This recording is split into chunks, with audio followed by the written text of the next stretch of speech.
নমস্কাৰ, আপোনালোক সকলোকে স্বাগতম জনাইছোঁ অসম ভিছাৰ ইউটিউব চেনেললৈ। তো আপোনালোকে নিশ্চয় গম পালে যে Srimanta Sankardev university of health ছায়েন্সৰ পৰা BSc নাৰ্ছিং কোৰ্চৰ অনলাইন এপ্লাই ষ্টাৰ্ট হৈ গ'ল। তো ইয়াৰে ইলিজিবিলিটি ক্ৰাইটেৰিয়া, ৰিকুৱাৰমেণ্ট, ডকুমেণ্ট এই সকলোবিলাকৰ তথ্য শেষ ভিডিঅ'টোত জনাই দিছোঁ। তো আপোনালোকে যদি শেষৰ ভিডিঅ'টো বা লাষ্ট ভিডিঅ'টো চোৱা নাই তেনেহ'লে চেনেল পেজত গৈ চাই ল'ব পাৰিব, নহ'লে ওপৰৰ আই বটনতো দিম, তাৰ পৰা চাই ল'ব পাৰিব। তো লাষ্ট ভিডিঅ'টোত গ্ৰেছ মাৰ্ক ৰিলেটেড ডকুমেণ্ট এই সকলোবিলাক ডিটেইলছ কৈ দিয়া হৈছিলে। তো এতিয়া ইয়াৰে অনলাইন এপ্লাই কেনেকৈ কৰিব? SSUHSৰ BSc নাৰ্ছিঙৰ অনলাইন এপ্লাই কৰিবৰ কাৰণে আপোনালোকে প্ৰথমতে গুগলত SSUHS বুলি চাৰ্চ কৰিব লাগিব।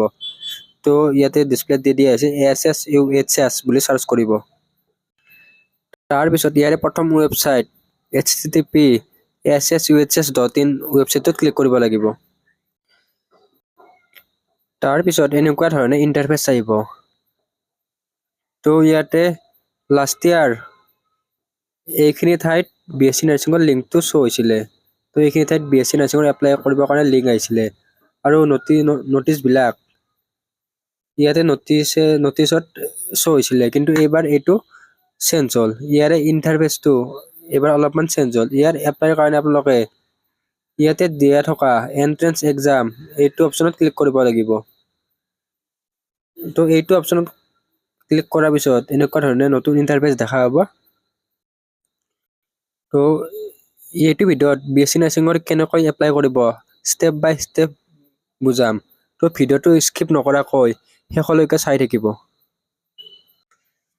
আৰু যদি আমাৰ চেনেলটো প্ৰথমবাৰৰ বাবে আহিছে তেতিয়াহ'লে ছাবস্ক্ৰাইব কৰি থকা বেল আইকনটো অন কৰি থৈ দিব। বহুতে ভিডিঅ'বিলাক চাই কিন্তু ছাবস্ক্ৰাইব কৰি নথয়। প্ৰায় আমাৰ ৱাটচ টাইমৰ 55%হে চেনেলটো ছাবস্ক্ৰাইব কৰি থয়, বাকী 45%ে এনেই ভিডিঅ'বিলাক চাই কিনে এক্সিট কৰি দিয়ে, ছাবস্ক্ৰাইব কৰি নথয়। তো ছাবস্ক্ৰাইব কৰি থ'ব। তো BSc নাৰ্ছিঙৰ ডিটেইলছৰ ছেকেণ্ড লিংকটো হৈছে ডিটেইলছৰ। তো আপোনালোকে ডিটেইলছৰ PDFটো আমাৰ হোৱাটছআপ গ্ৰুপতো দি দিয়া হৈছে, তো হোৱাটছআপ গ্ৰুপতো জইন ল'ব পাৰিব। আৰু অনলাইন এপ্লাই কৰিবৰ কাৰণে প্ৰথম লিংকটোত ক্লিক কৰিব লাগিব। তো প্ৰথম লিংকটোত ক্লিক কৰাৰ পিছত এনেকুৱা ধৰণে আহি যাব। ইয়াতে লিখা আছে এণ্ট্ৰেন্স এক্সামিনেশ্যন 2024 নাৰ্ছিং। তো প্ৰথমতে আছে এপ্লিকেশ্যন ফৰ্ম, নেক্সটটো আছে লগইন ফৰ্ম। তো প্ৰথমতে এপ্লিকেশ্যন ফৰ্মত ক্লিক কৰিব লাগিব। যদি আপোনালোকে প্ৰথমবাৰ ৰেজিষ্ট্ৰেশ্যন এইবিলাক কৰি লৈছে তেনেহ'লে নেক্সট টাইম লগইন অপশ্যনত ক্লিক কৰিব লাগিব। তো এইবাৰ প্ৰথমবাৰৰ কাৰণে এপ্লাই কৰিব বা প্ৰথম এপ্লাই কৰিব তেতিয়াহ'লে এপ্লিকেশ্যন ফৰ্মত ক্লিক কৰিব লাগিব। এপ্লিকেশ্যন ফৰ্মত ক্লিক কৰাৰ পিছত এনেকুৱা ধৰণে ইণ্টাৰফেচ দেখিবলৈ পাব। তো ইয়াতে আপোনালোকক কিছুমান ইনষ্ট্ৰাকশ্যন দিয়া আছে, এই ইনষ্ট্ৰাকশ্যনবিলাক আপোনালোকে ভালদৰে চাই ল'ব। তো আপোনালোকে অনলাইন এপ্লাই কৰোঁতে গুগল ক্ৰমত অনলাইন এপ্লাইটো কৰি ল'ব। তো ফায়াৰফক্সো আছে, আপোনালোকে ক্ৰমত গৈ কৰি ল'ব পাৰিব। তো ইয়াতে আৰু পইণ্ট কিছুমান দিয়া আছে, আপোনালোকৰ ইমেইলটো ভেলিড হ'ব লাগিব আৰু আপোনালোকৰ যিটো এক্টিভ ইমেইল আছে সেইটো দিব আৰু এক্টিভ ফোন নম্বৰটো দিব। নেক্সট ইয়াতে আপোনালোকৰ ফটোগ্ৰাফ আৰু ছিগনেচাৰৰ চাইজটো ফটোগ্ৰাফৰ চাইজ 35তকৈ ওপৰত হ'ব নালাগিব আৰু যিটো ছিগনেচাৰ আছে তাৰ চাইজ 30 KBৰ তলত থাকিব লাগিব আৰু এইটো JPEG বা JPG ফৰ্মত থাকিব লাগিব। তো আপোনালোকে ফটো চাইজ মিলাবৰ কাৰণে গুগলত ফটো চাইজ ৰিডিউচাৰ বুলি চাৰ্চ কৰি ল'ব আৰু আপোনালোকে কনভাৰ্ট কৰিবলৈ কাৰণে JPG কনভাৰ্টাৰ বুলি চাৰ্চ কৰিও এইটো কৰি ল'ব পাৰিব। তো আপোনালোকে ফটো চাইজবিলাক গুগলৰ দ্বাৰা বা কিছুমান এপ ইউজ কৰিও মিলাই ল'ব পাৰিব। আৰু আপোনালোকে অনলাইন এপ্লাই কৰোঁতে যিটো পাছৱাৰ্ড দিব সেইটো পাছৱাৰ্ড আপোনালোকে মনত ৰাখিব, পিছত লগইন কৰিবলৈ আপোনালোকৰ পাছৱাৰ্ডটো লাগিব। আৰু ইয়াতে ফিজ ষ্ট্ৰাকচাৰৰ কথা ক'ব গ'লে জেনেৰেল কেটেগৰীৰ কাৰণে ইয়াতে 1500 টকা এটা ফিজ পে'মেণ্ট কৰিব লাগিব। SC ST OBC EWSৰ কাৰণে 1200 টকা পে' কৰিব লাগিব আৰু OBCৰ কাৰণে NCL চাৰ্টিফিকেটখন লাগিব। আমি শেষ ভিডিঅ'টো কৈছিলোঁ আৰু ডকুমেণ্টৰ ভিডিঅ' হৈছিল, ডকুমেণ্টৰ ভিডিঅ'টো কৈছিলোঁ যে OBC NCL চাৰ্টিফিকেটখন কম্পালচৰি। তো যদি আপোনালোকৰ OBC NCL চাৰ্টিফিকেটখন নাই তেনেহ'লে আপোনালোকে জেনেৰেল কেটেগৰীৰ পৰা অনলাইন এপ্লাইটো কৰি ল'ব। আৰু OBC NCL চাৰ্টিফিকেটখন যদি বনাব পাৰে বনাই ল'ব। ইয়াৰে এতিয়া এনেও ইয়াৰে চাৰ্টিফিকেট আপলোড দিব নালাগে, কাউন্সিলিঙৰ টাইমতে আপলোড দিব লাগিব। প্ৰায় আপোনালোকৰ হাতত এতিয়াৰ পৰা 1.5 মাহ সময় আছে, 1.5 মাহত যদি আপোনালোকৰ OBC চাৰ্টিফিকেট হৈ যায় NCLখন তেনেহ'লে OBC NCL ক্লিক কৰিব। যদি আপোনালোকে বনাব নোৱাৰে দেন জেনেৰেলত ক্লিক কৰি দিব। তো ইনষ্ট্ৰাকশ্যনখিনি এইখিনিয়ে এই কাৰণে কৈ দিছোঁ যে পিছত যাতে আপোনালোকৰ অনলাইন এপ্লাই কৰোঁতে ভুল নহয়। তো আপোনালোকৰ যদি অনলাইন এপ্লাই কৰোঁতে ভুল হয় তেনেহ'লে আপোনালোকৰ পইচাও এনেই যাব আৰু আপোনালোকে কাৰেকশ্যন কৰিব নোৱাৰিব। তো সেইকাৰণে কৈ দিছোঁ। আৰু কিছুমানৰ পে'মেণ্ট কৰাৰ পিছতে ছাকচেছ নহয়। ইয়াৰে পে'মেণ্টটো ছাকচেছ হ'বৰ কাৰণে 24 ঘণ্টা সময়ৰ প্ৰয়োজন, যিটো আপোনালোকৰ ৱৰ্কিং আৱাৰৰ প্ৰয়োজন। আৰু যদি আপোনালোকৰ 24 ঘণ্টা বা 48 ঘণ্টাৰ ভিতৰত পে'মেণ্টটো ছাকচেছ নহয় তেনেহ'লে ইয়াৰে যিটো হেল্পলাইন নম্বৰ আছে সেই হেল্পলাইন নম্বৰটোত কণ্টেক্ট কৰি ল'ব। আৰু ইয়াতে হেল্পলাইন নম্বৰটো ইয়াতে নংটো দিয়া আছে। আপোনালোকে মনডে টু ছেটাৰডে 10টাৰ পৰা 6টালৈকে ইয়াতে কল কৰি সুধি ল'ব পাৰে। তো ইয়াৰে অনলাইন এপ্লাই কৰিব পাৰে। নেক্সট অপশ্যনত ক্লিক কৰিব। এই ইনষ্ট্ৰাকশ্যনখিনি পঢ়াৰ পিছত আপোনালোকে নেক্সট পেজত ক্লিক কৰিব। তো ভিডিঅ'টো আগলৈ আগবঢ়াৰ আগতে যিসকল কেণ্ডিডেটে BSc নাৰ্ছিঙৰ কাৰণে ই বুক বিচাৰি আছে সেইসকলে আমাৰ এই বুকখন ল'ব পাৰে। ইয়াতে 2500তকৈ অধিক MCQ টাইপৰ কুৱেশ্যন এনচাৰ আছে। ইয়াতে ফিজিক্স, কেমেষ্ট্ৰি, বায়'লজি আৰু ইংলিছৰ MCQ টাইপৰ কুৱেশ্যন এনচাৰ পাব। এই বুকখন BSc নাৰ্ছিং, B.Pharm আৰু পেৰামেডিকেল কৰ্চৰ কাৰণে হৈ যাব। এই বুকটো PDF ফৰ্মেটত আছে আৰু ইয়াৰে প্ৰাইচ 129। ডিছপ্লে দিয়া হোৱাটছআপ নম্বৰত কণ্টেক্ট কৰিলে আপোনালোকে এই বুকটো পাই যাব। তো আপোনালোকৰ হোৱাটছআপ নম্বৰটোত BSc নাৰ্ছিঙৰ ই বুক লাগে বুলি কৈ দিব আৰু কি মিডিয়াম লাগে সেইটো জনাই দিব। তো স্কেনাৰ এখন দিয়া হ'ব। স্কেনাৰত পে'মেণ্ট কৰি দিয়াৰ পিছত আপোনালোকক ই বুক কেইটা দি দিয়া হ'ব। তো নেক্সট পেজত ক্লিক কৰাৰ পিছত আপোনালোকৰ ফাৰ্ষ্ট আহিছে choose any one of the following. তো ইয়াতে BSc নাৰ্ছিংটো ক্লিক কৰিব। তাৰপিছত নেম অফ কেণ্ডিডেট, আপোনালোকৰ মাৰ্কশ্বিট বা চাৰ্টিফিকেট থকা নেমটো দি দিব। তো নেক্সট ফাদাৰ নেম, তাৰপিছত মাদাৰ নেম, তাৰপিছত ছেক্স মেল ফিমেল। তো এতিয়া ইয়াতে এটা আপোনালোকক কৈ দিওঁ যে ইয়াতে মেল আৰু ফিমেল দুয়োটাই এপ্লাই কৰিব পাৰে, কিন্তু ইয়াতে মেলৰ কাৰণে গভাৰ্ণমেণ্টত চিট এতিয়ালৈকে দিয়া নাই। কেৱল ফিমেল কেণ্ডিডেটৰ কাৰণে BSc নাৰ্ছিঙৰ গভাৰ্ণমেণ্টত চিট আছে। তো মেলৰ ক্ষেত্ৰত বয়ছে এইটো প্ৰাইভেটৰ থ্ৰু দি কৰিব পাৰিব। নেক্সট আপোনালোকৰ ইয়াতে ডেট অফ বাৰ্থ, তাৰপিছত আপোনালোকৰ এজটো কিমান হয় ইয়াতে আহি যাব। তাৰপিছত কেটেগৰী, তো কেটেগৰী আপোনালোকৰ যি কেটেগৰী হয় জেনেৰেল, OBC, SC, ST ইয়াতে যিটো কেটেগৰী হয় দি দিব। তাৰপিছত আপোনালোকৰ TGL হয়নে নহয় এইটো সুধিছে। যিসকল টি গাৰ্ডেন লেবাৰ হয় তো তেওঁলোকে এজ দিব, আৰু যিসকলে টি গাৰ্ডেন লেবাৰ নহয় তেওঁলোকে নো দিব। XTGL এইটো চেম হয়, এজ নো, তো নহ'লে নো দিব। তাৰপিছত চাৰ এৰিয়া, তো যিসকলে চাৰ এৰিয়াৰ পৰা তেওঁলোকে এজ দিব, আৰু যিবিলাকে নহয় এইটো নো দিব। আৰু ফিজিকেল হেণ্ডিকেপ, এইটো যদি ফিজিকেল হেণ্ডিকেপ হয় এজ দিব, নহ'লে নো দিব। তাৰপিছত নেশ্যনেলিটি, এইটো ইণ্ডিয়ান দি দিব। নেক্সট আপোনালোকৰ ৰিলিজিয়নটো, তো ইয়াৰে আপোনালোকৰ যি ৰিলিজিয়ন হয় দি দিব। আৰু ফিজিকেল আইডেণ্টিফিকেশ্যন মাৰ্ক, তো এইটো আপোনালোকৰ মুখত কিবা কটা দাগ বা এনেকুৱা থাকিলে দি দিব। তো ইয়াতে নাথাকিলে এনে বুলি লিখি দিব, আৰু নহ'লে আপোনালোকে দিব পাৰে যে 1 ব্লেক মল অন ফেচ এনেকৈ লিখি দিব পাৰে। যদি আপোনালোকৰ মুখত তিল আছে তেনেহ'লে 1 ব্লেক মল বুলি লিখি দিব, আৰু যদি আপোনালোকৰ একো নাই তেনেহ'লে এনে বুলি লিখি দিলে হ'ব। আৰু ইয়াতে পাৰ্মানেণ্ট ৰেচিডেণ্ট অফ আছাম, আপুনি অসমৰ বাসিন্দা হয়নে সুধিছে। এজ হ'লে এজ দিব, নহ'লে ন দিব।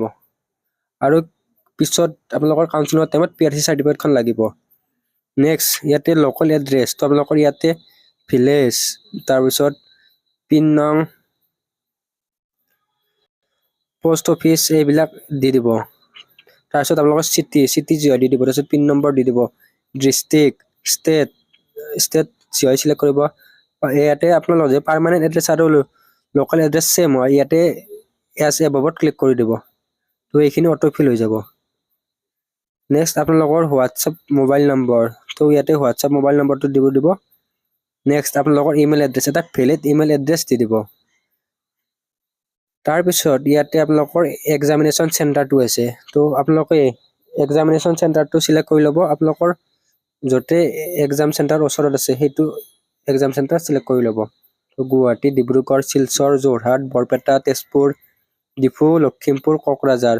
তো অসমৰ কাৰণে এইকেইটা এক্সাম চেণ্টাৰ আছে। আৰু অসমৰ বাহিৰত আছে শ্বিলং, আইজৱাল, ইটানগৰ, আগৰতলা, ইম্ফল, ডিমাপুৰ, গেংটক আছে, এইকেইটা আছে। তো নেক্সট ইয়াতে ছাবজেক্টখিনি অট'মেটিকেলি চিলেক্ট হৈ আছে। ফিজিক্স, কেমেষ্ট্ৰি, বায়'লজি আৰু ইংলিছ, এই 4টা ছাবজেক্ট থাকিব লাগিব।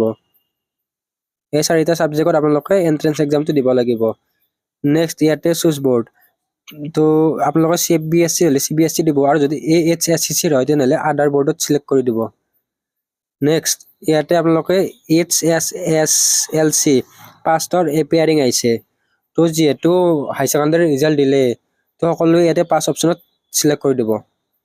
তো ৰিজাল্ট নিদিলে এপিয়াৰিঙত দিব লাগিছিল, এতিয়া এক্সামৰ ৰিজাল্ট দিলে যাতে পাছ অপশ্যনত ক্লিক কৰিব। নেক্সট ইয়াৰে আপোনালোকৰ ডেট অফ পাছিং, তো কিমান তাৰিখে আপোনালোকে এক্সামটো পাছ কৰিছে সেই তাৰিখটো লিখি দিব।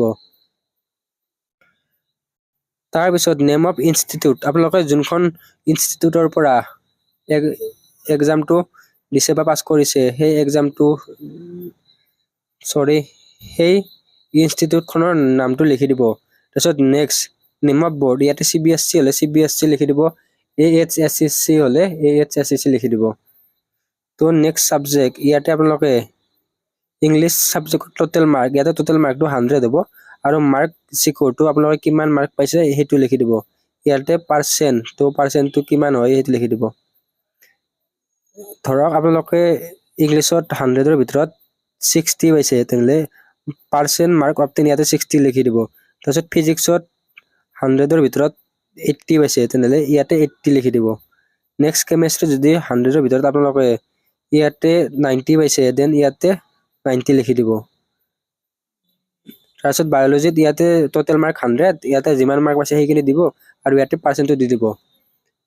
আৰু ইয়াতে লাষ্ট পাৰ্চেণ্টেজটো আপোনালোকে হিচাপ কৰিব লাগিব, এগ্ৰিগেট পাৰ্চেণ্ট। তো আপোনালোকে ইয়াতে মাৰ্ক চিকুৰত 4টা মাৰ্ক যোগ কৰি দিব, ফিজিক্স, কেমেষ্ট্ৰি, বায়'লজি আৰু ইংলিছ এই 4টা মাৰ্ক প্লাছ কৰি কিনে 4ৰে হৰণ কৰি দিব।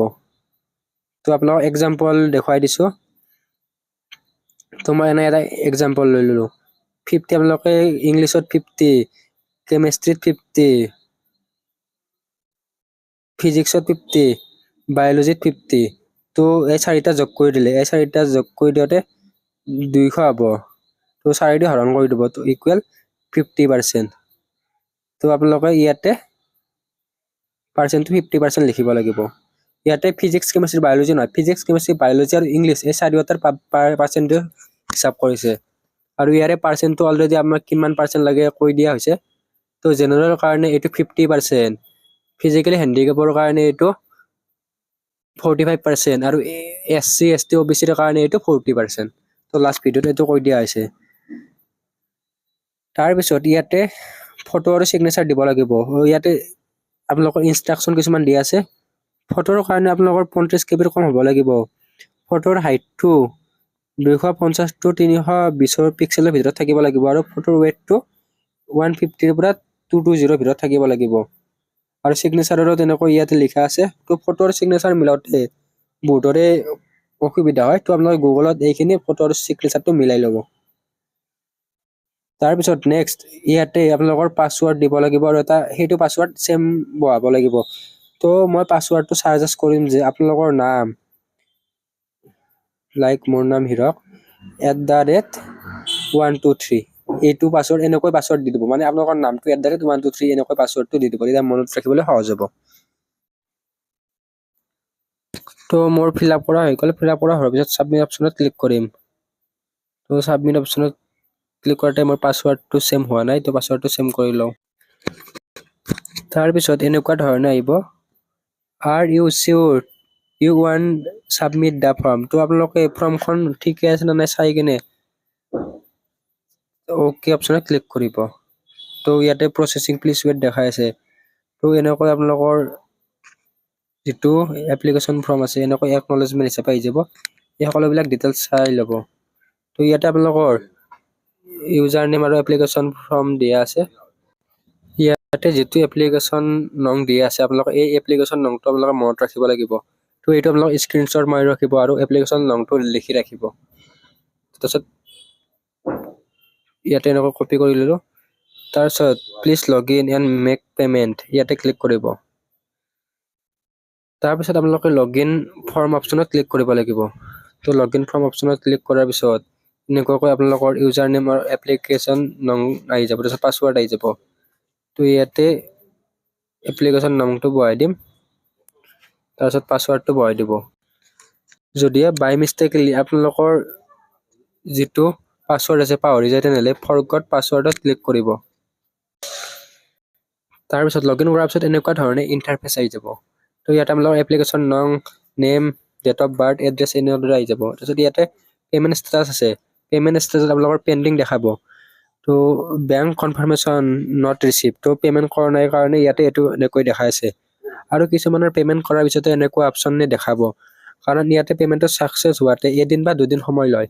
তো আপোনালোকে পেনিক বা ভয় খোৱাৰ কোনো ধৰণৰ সমস্যা নাই। তো আপোনালোকৰ এদিন বা দুদিনৰ ভিতৰত ইয়াৰে পে'মেণ্টটো ছাকচেছফুল দেখাব। তো নেক্সট আপোনালোকৰ ইয়াতে অনলাইন পে'মেণ্ট অপশ্যন আছে, তো অনলাইন পে'মেণ্ট অপশ্যনত ক্লিক কৰিব লাগিব। অনলাইন পে'মেণ্ট অপশ্যনত ক্লিক কৰাৰ পিছত ইয়াতে মেক অনলাইন পে'মেণ্টত ক্লিক কৰিব।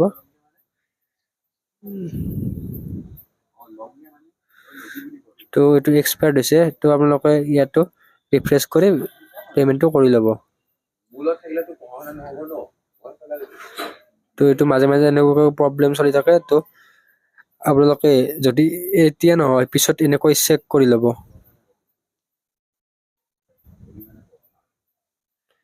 তাৰপিছত পে'মেণ্টটো হোৱাৰ পিছত আপোনালোকে ইয়াতে এপ্লিকেশ্যন প্ৰিণ্ট অপশ্যন আছে, তো ইয়াতে যেতিয়া পে'মেণ্ট ষ্টেটাছ ছাকচেছ দেখায় এপ্লিকেশ্যন প্ৰিণ্টত ক্লিক কৰি আপোনালোকে এপ্লিকেশ্যনখন প্ৰিণ্ট কৰি ল'ব। তো বেংকৰ যেতিয়ালৈকে আপোনালোকে পে'মেণ্ট নকৰে তেতিয়ালৈকে ইয়াতে বেংক ভেৰিফিকেশ্যন পেণ্ডিং দেখাই থাকিব। তো ভিডিঅ'টোত সম্পূৰ্ণকৈ বুজাবলৈ চেষ্টা কৰিলোঁ। তো আপোনালোকে কিবা বুজি নাপালে হোৱাটছআপৰ জৰিয়তে সুধি ল'ব পাৰে। তো এইটো ভিডিঅ'ত এইখিনিয়ে আছিল। নেক্সট ভিডিঅ'ত আৰু নতুন নতুন টপিক লৈ আগবাঢ়ি আহিম। তো আপোনালোকে চেনেলটো ছাবস্ক্ৰাইব কৰি থকা বেল আইকনটো অন কৰি থৈ দিব। আৰু এই ভিডিঅ'টো আপোনালোকৰ বন্ধুবৰ্গৰ সৈতে শ্বেয়াৰ কৰি দিব। আজিলৈ ইমানেই, ধন্যবাদ, থেংক ইউ।